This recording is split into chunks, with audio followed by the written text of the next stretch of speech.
Vous avez un produit ou une marque à promouvoir, un événement à médiatiser, une annonce importante à faire diffuser pour le public béninois et même à l'international.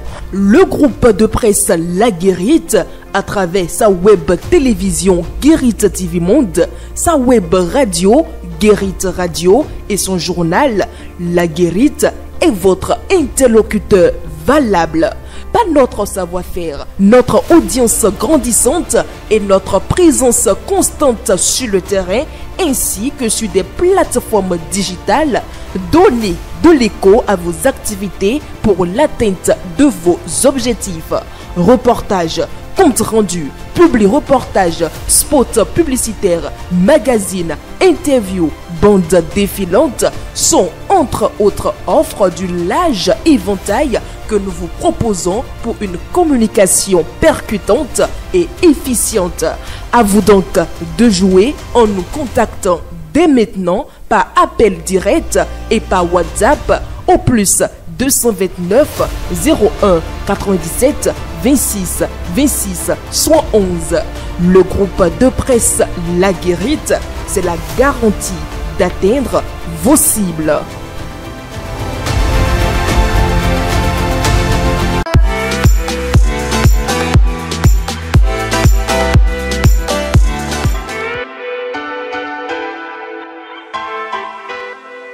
Mesdames, Messieurs, bonjour et bienvenue dans ce 3e numéro de votre émission Le meilleur réveil pour le compte de cette semaine. C'est un plaisir pour moi de vous retrouver encore une fois ce mercredi 21 mai 2025. Et comme chaque jour, toutes les rubriques seront au rendez-vous, à savoir la revue des titres, le bulletin d'information et la revue de presse.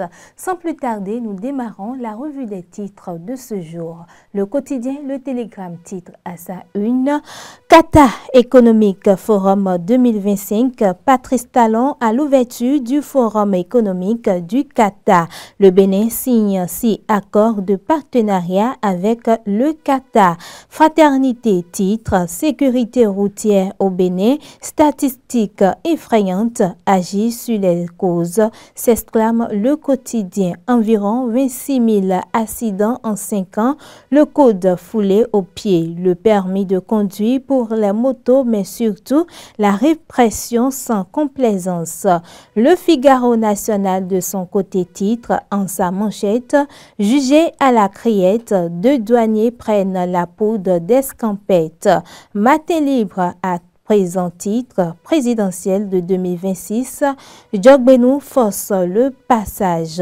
Une manœuvre solitaire qui scandalise son propre camp. Le quotidien L'Emblème du jour titre quitus fiscal pour les élections générales de 2026. Les potentiels candidats invités à se mettre en règle. Jack Bata de son côté titre en vue des élections de 2026, intense activité au sein des partis politiques. Bénin intelligent à présent titre en sa manchette du jour. Visite de Talon à Doha, le Bénin ouvre les portes du Golfe. Visa diplomatique supprimé, liaison aérienne lancée. L'événement précis de ce jour titre à sa une. Stéphane Moud, ambassadeur de l'Union européenne au Bénin, invité de sous l'arbre à Palable. L'UE continuera à appuyer les efforts du Bénin. L'informateur de son côté titre Relations internationales, le Bénin et le Qatar signent 6 accords, s'exclame le quotidien. Nord-Sud quotidien à présent titre en sa manchette Propriété intellectuelle, échange entre la SNL, OAPI et des experts européens. La Nouvelle Tribune pour terminer titre à présent en sa manchette, la FCBE de Paul Hunkbert en 2026, exister ou disparaître. C'est l'essentiel à retenir de la revue des titres de ce jour. Le bulletin d'information, c'est après ceci.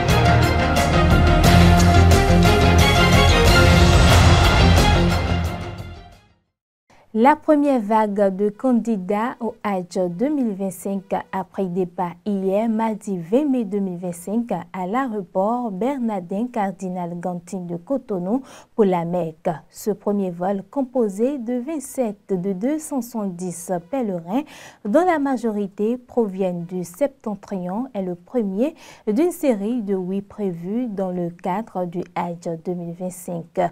Le dernier convoi étant fixé au 27 mai prochain.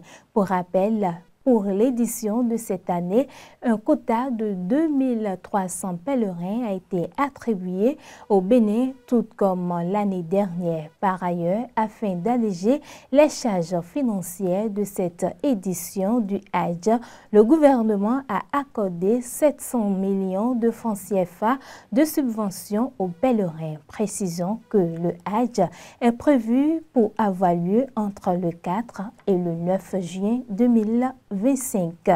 Le nombre de décès enregistrés parmi les professionnels des médias ne cesse de croître ces derniers temps. Le plus récent est celui de Peggy Ludovic Dagba, ancien rédacteur en chef de Diaspora FM et de Eden Télévision, survenu le dimanche 18 mai 2025. Face à cette série de drames, plusieurs voix s'élèvent au sein du milieu médiatique béninois pour s'interroger sur les causes profondes de cette situation préoccupante. Suivons plutôt.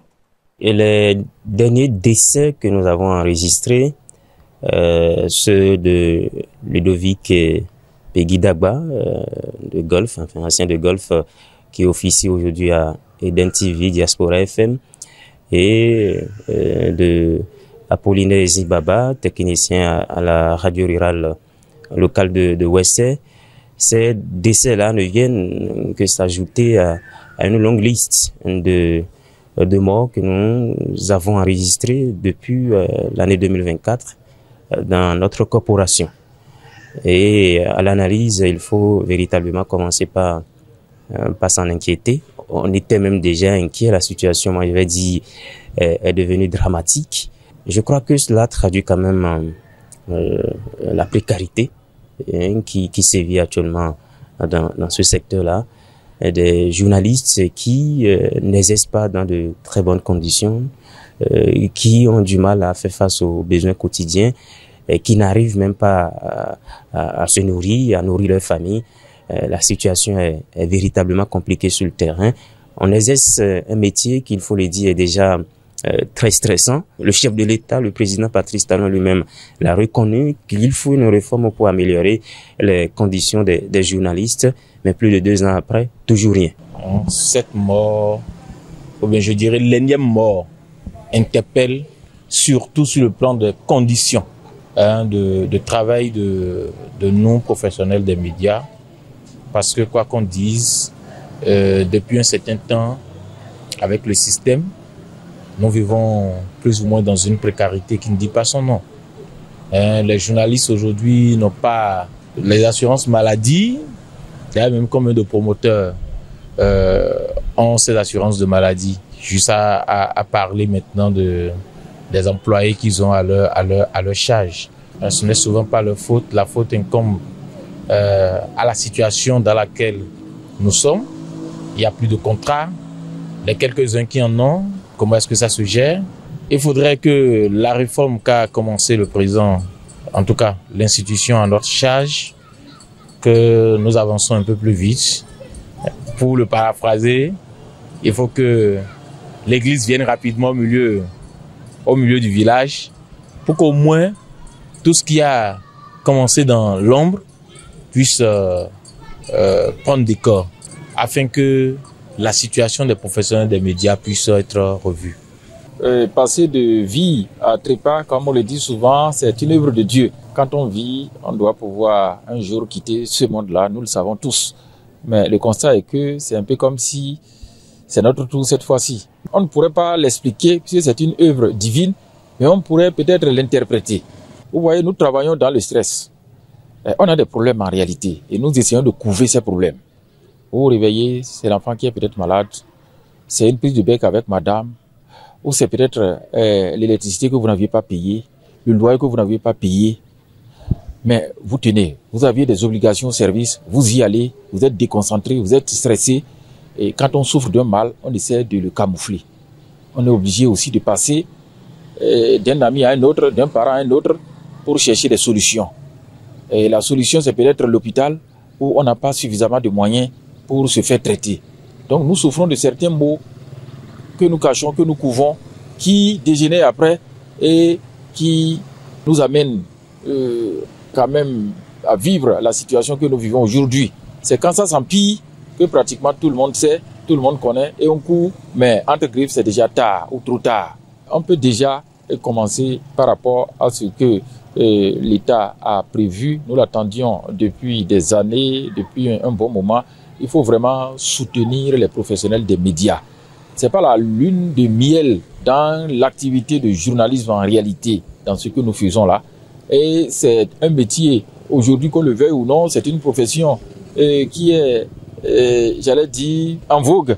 Il faut informer, les gens ont besoin d'informations, il faut suffisamment informer. Et c'est à nous que revient ce travail-là, nos professionnels des médias. Il faudrait qu'on pense à deux choses. Les autorités peuvent nous aider en la matière. Pourquoi ne pas voter une loi spéciale pour les journalistes? Parce que non, pas en fait une assurance maladie. Et souvent, quand on contracte ce genre de maladie, on va à l'hôpital, mais on nous considère comme des personnes ordinaires. Et quand vous n'avez pas les moyens, le premier soin ne vient pas de sitôt. Nous sommes le quatrième pouvoir, comme on le dit. Nous devons penser à cela pour savoir qu'on peut nous donner en fait une loi spéciale pour nous protéger de façon juridique. Et également, j'interpelle les fêtières. Il faudrait que les fêtiers pensent aujourd'hui à une assurance maladie. Donc il faudrait quand même que les autorités pensent à cela afin que vraiment les conditions de vie et de travail en fait, des professionnels des médias au Bénin soient vraiment très reluisantes. C'est très important. Le vrai problème, je pense que c'est d'abord également nous-mêmes. Le problème. Quelles sont les politiques que nous mettons en place pour pouvoir subvenir et atténuer les douleurs des professionnels des médias. Moi, je me rappelle quand même qu'à l'UPMB, on avait travaillé quand même sur un gros chantier en ce qui concerne la sécurité sociale des journalistes. Mais les mandatures qui ont suivi, qu'est-ce que ce projet est devenu? Qui pense à la santé des professionnels des médias qui vivent dans la plus grosse précarité? Personne n'en parle. Je pense que le gros problème, c'est encore nous-mêmes. Nous devons nous retrouver sans complaisance, faire un état des lieux et chercher les bonnes portes de sortie. Entre 2018 et 2023, le Bénin a enregistré plus de 26 000 accidents de la route, causant près de 3 500 morts. Chaque année, près de 2 500 accidents sont recensés, impliquant majoritairement des motos et des jeunes âgés de 20 à 40 ans. À cela s'ajoute un nombre élevé de blessés graves, gardant souvent des séquelles à vie. Le constat est encore plus amer lorsqu'on sait que les deux roues sont impliqués dans 50% des accidents et que le usager représente plus de la moitié des cas de décès. Les routes nationales interitaires, notamment la RNI 1 et la RNI 2, concentrent à elles seules 52% des accidents. Ces axes vitaux pour l'économie et la mobilité sont devenus de véritables couloirs de danger. À Cotonou, la capitale économique du pays, la densité du trafic combiné à une discipline routière relâchée rend les accidents quotidiens, voire banals. Les causes de cette hécatombe sont multiples. La conduite en état d'ivresse, la vitesse excessive, l'usage du téléphone au volant, le non-port du casque, de la ceinture de sécurité, la surcharge des véhicules et l'absence d'entretien technique en sont les principales. Les comportements à risque sont banalisés et le non-respect du code de la route est trop souvent perçu comme une norme plutôt qu'une infraction. C'est tout pour le bulletin d'information de ce jour que j'ai eu le plaisir de vous présenter. Faisons maintenant un tour au service commercial. Vous organisez un mariage, un anniversaire, un baptême, un séminaire, un spectacle, un meeting politique ou tout autre événement, Guérit TV Monde vous propose un service de sonorisation professionnelle de meilleure qualité. Pour plus d'informations, contactez-nous au +229 91 19 10 10. Guérit TV Monde, le leader des Web TV.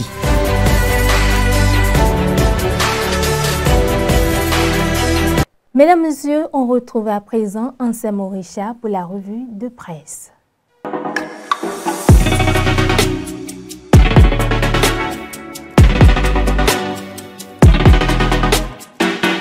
Amis de la revue de presse, mesdames, messieurs, bonjour.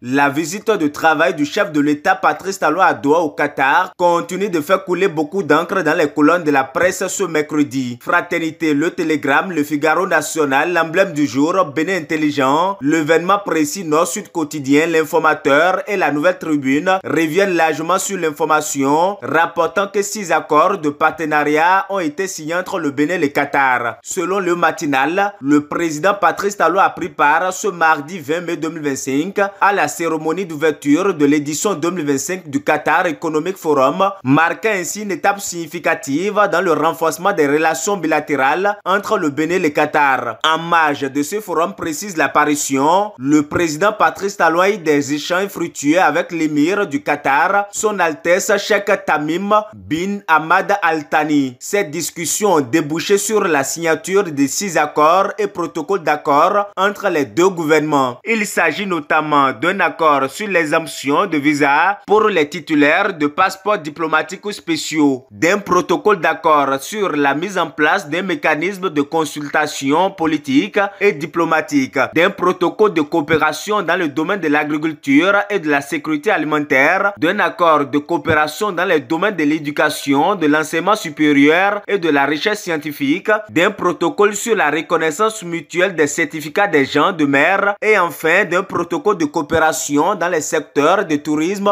et des événements d'affaires. Selon les journaux, cette visite illustre l'engagement du Bénin à dynamiser sa diplomatie économique et à nouer des partenariats stratégiques pour son développement. L'événement précis souligne d'ailleurs que le Bénin et le Qatar amorcent ainsi une nouvelle dynamique de la coopération. De la diplomatie, passons à la politique. Diakbata fait remarquer que ça bouge au sein des formations politiques à l'approche des élections générales de 2026. L'apparition observe que tant dans les rangs de la mouvance présidentielle que dans ceux de l'opposition, les actions s'intensifient en vue de mobiliser les électeurs. Pendant que la mouvance appelle à la continuité de la dynamique actuelle, l'opposition, elle, alerte sur certaines dispositions du code électoral qu'elle qualifie de chrysogènes, appelant à leur lecture. Mais ce qui étonne mon confrère, c'est que malgré l'effervescence politique, aucun duo candidat n'a encore été officiellement révélé à seulement quelques mois du scrutin. Maté Libre, pour sa part, met en lumière un épisode particulier au sein de l'Union progressiste Le Renouveau. Le journal rapporte que Joseph Diogbenou cherchera à s'imposer comme candidat à la présidentielle de 2026 en usant d'une stratégie jugée solitaire et critiquée par une partie de son propre camp. Lors d'une réunion confidentielle tenue à sa résidence d'Abo-Mekalavi, l'ex-président de la Cour constitutionnelle aurait affirmé être le candidat naturel de son parti. Bien que son ambition soit légitime, la méthode est dénoncée. Selon Maté Libre, Diogbenou s'appuie de manière cavalière sur l'article 82 du règlement intérieur de l'UPR pour justifier son passage en force, ce qui suscite des remous jusque dans les cercles proches du pouvoir. Certains y voient une tentative de forcer la main à Patrice Talon. Un paradoxe, soulignent les observateurs avertis, quand on sait que Diogbenou fut l'un des principaux architectes de la réforme du système partisan. Aujourd'hui, il semble s'éloigner de ses principes, regrette la publication. Toujours dans la perspective des élections de 2026, l'emblème du jour informe que les potentiels candidats sont invités à se mettre en règle avec le quitus fiscal, condition indispensable à la validation de leur candidature. Du côté de la lutte contre la corruption à présent, Fraternité salue la fermeté de l'État béninois. Pas de tolérance, s'exclame le journal. La corruption est combattue avec la plus grande rigueur, qu'il s'agisse d'acteurs de la mouvance ou de l'opposition. Toute personne impliquée dans des faits répréhensibles est soumise à la loi constitutionnelle constate le journal. Les récentes affaires de corruption révélées ces derniers jours illustrent la volonté constante de l'État de ne faire aucune concession en matière de probité. Fraternité cite notamment les décisions prises lors du Conseil des ministres du 14 mai 2025 ainsi que la gestion du dossier de corruption lié à l'enregistrement du Parti Le Libéral. Ces faits s'inscrivent selon le quotidien dans une logique de fermeté qui ne date pas d'hier. Fait insolite pour terminer cette revue de presse,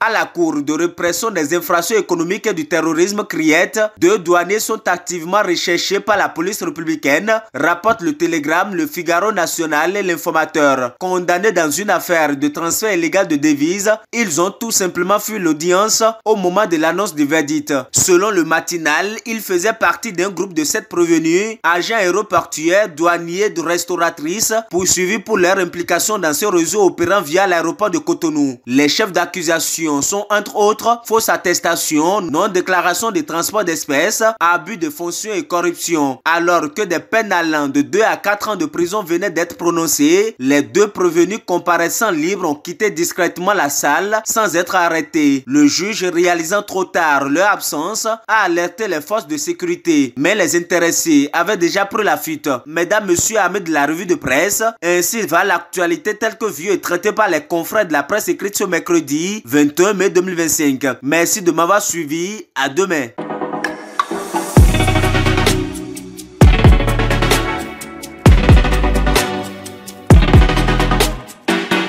C'est la fin du meilleur réveil de ce jour. On se retrouve demain pour le même plaisir.